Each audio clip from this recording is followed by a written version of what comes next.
Good evening everyone. आज का हमारा टॉपिक है वॉटिसिटी वेक्टर एंड वॉर्टेक्स लाइंस। तो वॉटिसिटी वेक्टर की डेफिनेशन दे रखी है, देखते हैं इसे।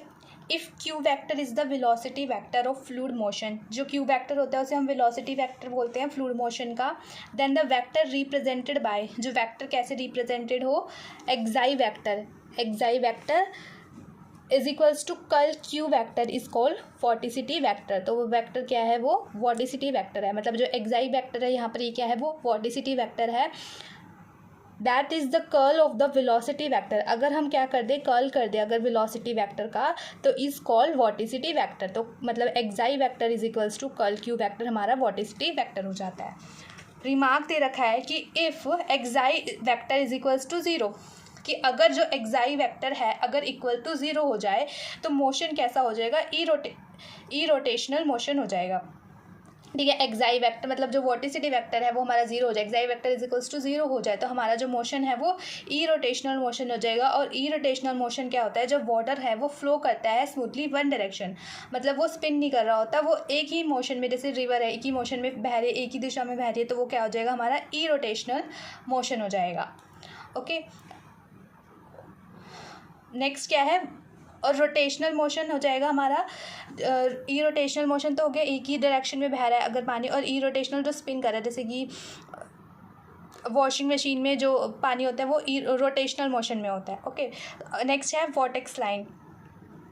वॉर्टेक्स लाइंस क्या होती है कि if vorticity vector is parallel to the tangent vector, अगर जो वॉटिसिटी वेक्टर है, वॉटिसिटी वेक्टर क्या है हमारे पास, एक्साई वेक्टर, मतलब जो एक्साई वेक्टर हमारा वॉटिसिटी वेक्टर है वो किसके पैरेलल हो जाए, टेंजेंट वेक्टर के। टेंजेंट वेक्टर क्या होता है हमारा, डी आर वेक्टर। तो मतलब अगर हमारा जो वॉटिसिटी वेक्टर है वो पैरेलल हो जाए टेंजेंट वेक्टर की, मैंने आपको उसमें बताया था स्ट्रीमलाइन में कि टेंजेंट वेक्टर क्या होता है।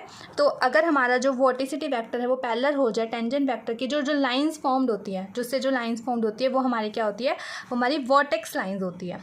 ओके, जब हमारा वॉटिसिटी वेक्टर पैरेलल हो जाए हमारे टेंजेंट वेक्टर की, तो जो जो लाइंस फॉर्म्ड होती है वो हमारी क्या होती है, वॉर्टेक्स लाइंस होती है। A space curve gamma in the region of the fluid flow such that any instant of time the direction of tangent at any point, कि जो डायरेक्शन है टेंजेंट की वो at any point conic side किसके साथ करती है, with the direction of fluid, then vorticity vector at that point is called vortex line। यही लिखा हुआ है कि अ स्पेस कर्व गामा कि in the region of fluid flow such that any instant time, किसी भी इंस्टेंट टाइम मतलब किसी भी शॉर्ट पीरियड के लिए अगर जो डायरेक्शन है टेंजेंट की एट एनी पॉइंट, किसी भी पॉइंट भी कॉनिक साइड करती है with the direction of fluid. Coincide किसके साथ करेगी, जो डायरेक्शन ऑफ टेंजेंट है वो कॉनिक साइड करे डायरेक्शन ऑफ फ्लूइड के, then vorticity vector at that point, जो वॉटिसिटी वेक्टर है वो क्या होगा, वो वॉर्टेक्स लाइंस फॉर्म करेगी। ओके, तो हम वॉटिसिटी वेक्टर है उसको हम कैसे लिखते हैं, मतलब जो एक्साई वेक्टर होता है वो हमारा इक्वल होता है xi 1 i cap plus xi 2 j cap plus xi 3 k cap. Okay, जैसे मैंने आपको स्ट्रीमलाइन, पाथ लाइन, इनकी डिफरेंशियल इक्वेशन बताई थी, वैसे ही वॉर्टेक्स लाइन की डिफरेंशियल इक्वेशन है। तो एक्साई वेक्टर हम कैसे लिखते हैं, xi 1 i cap xi 2 j cap plus xi 3 k cap. Then the differential equation of vortex line is given by, then the differential equation of vortex line is given by, जो d are vector है cross xi vector is equals to zero. कैसे आएगी, d are vector cross xi vector is equals to zero. तो यहाँ पे हमारा जो are vector होता है वो हमें पता है क्या होता है, एक्स आई कैप प्लस वाई जे कैप प्लस जेड के कैप, ये हमारा आर वेक्टर होता है। और जो डी आर वेक्टर हो जाएगा वो क्या आ जाएगा, डी एक्स आई कैप प्लस डी वाई जे कैप प्लस डी जेड के कैप। अब इसका क्या करना है, हमने क्रॉस प्रोडक्ट करना है, मतलब एक्साई वेक्टर को पहले लिखेंगे, xi vector cross D R vector is equals to zero. Okay, इस यहाँ पे भी हम xi vector cross D R vector is equals to zero कर लेते हैं। ओके, अब क्या हो जाएगा हमारा, अब हमें पता है कि इसे हम कैसे निकालते हैं, हम जब हमें क्रॉस प्रोडक्ट में निकालना होता है तो हम डिटर्मिनेंट लेके निकालते हैं। तो यहाँ पे हो जाएगा I J K cap is equals to zero, मतलब xi vector cross D R vector है is equals to zero vector है। और जीरो वेक्टर हमें पता है zero I cap plus zero J cap plus zero K cap is equals to zero ही आएगा। तो एक्साई वेक्टर पहले, तो एक्साई वेक्टर को लिखेंगे कैसे, एक्साई 1, एक्साई 2, एक्साई 3, और डी आर वेक्टर को कैसे लिखेंगे, d x, d y and d z. और उसके बाद हमने क्या करना है, सिर्फ डिटर्मिनेंट सॉल्व करना है। डिटर्मिनेंट सॉल्व करेंगे तो हमारे पास क्या आ जाएगा, ये आ जाएगा एक्साई 2 डी जेड माइनस के xi 3 D Y I cap minus xi 1 D Z minus के xi 3 D X J cap plus xi 1 D Y minus के xi 2 D X K cap is equals to zero. Okay, अब compare कर लेंगे तो हम पहले इसको उठाएंगे, इस वाली इक्वेशन को, हो जाएगा एक्साई 2 डी जेड माइनस के xi 3 D y is equals to zero. तो हो जाएगा xi 2 d Z is equals to xi 3 D Y.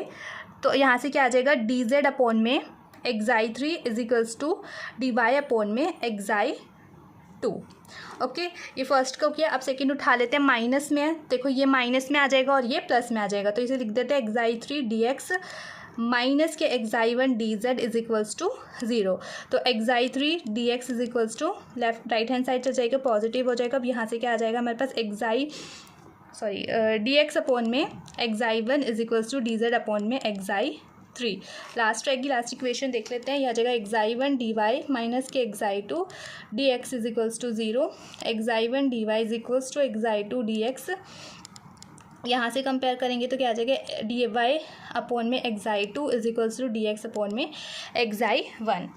Okay, अब मतलब डी जेड एक्साई 3 हमारा इक्वल है डी वाई वाई एक्साई 2, और डी वाई वाई एक्साई 2 किसके इक्वल है, डी एक्स एक्साई 1 के, और डी एक्स एक्साई 1 किसके इक्वल है, डी जेड एक्साई 3 के, मतलब यहीं पर आ रहा है। तो मतलब हम इससे हमने क्या निकाला कि दस वी हैव कि तीनों एक दूसरे के इक्वल है। तो d x xi 1 is equals to d y xi 2 is equals to d z xi 3। देखो एक्स के नीचे एक्साई 1 है, वाई के नीचे एक्साई 2 है एंड जेड के नीचे एक्साई 3 है। तो ये क्या रिप्रेजेंट कर रहा है, ये रिप्रेजेंट कर रहा है हमारी, क्या रिप्रेजेंट कर रहा है, डिफरेंशियल इक्वेशन है वर्टेक्स लाइन की, विच रिप्रेजेंट द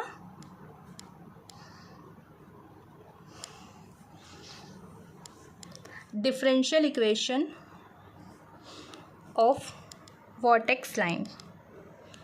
ओके, तो यहाँ पे हमने वर्टेक्स लाइन की डिफरेंशियल इक्वेशन की। नेक्स्ट टॉपिक है जो मैं करवाऊंगी सर्कुलेशन। आज की वीडियो में इतना ही करते हैं, बाकी का नेक्स्ट वीडियो में करेंगे। Thank you.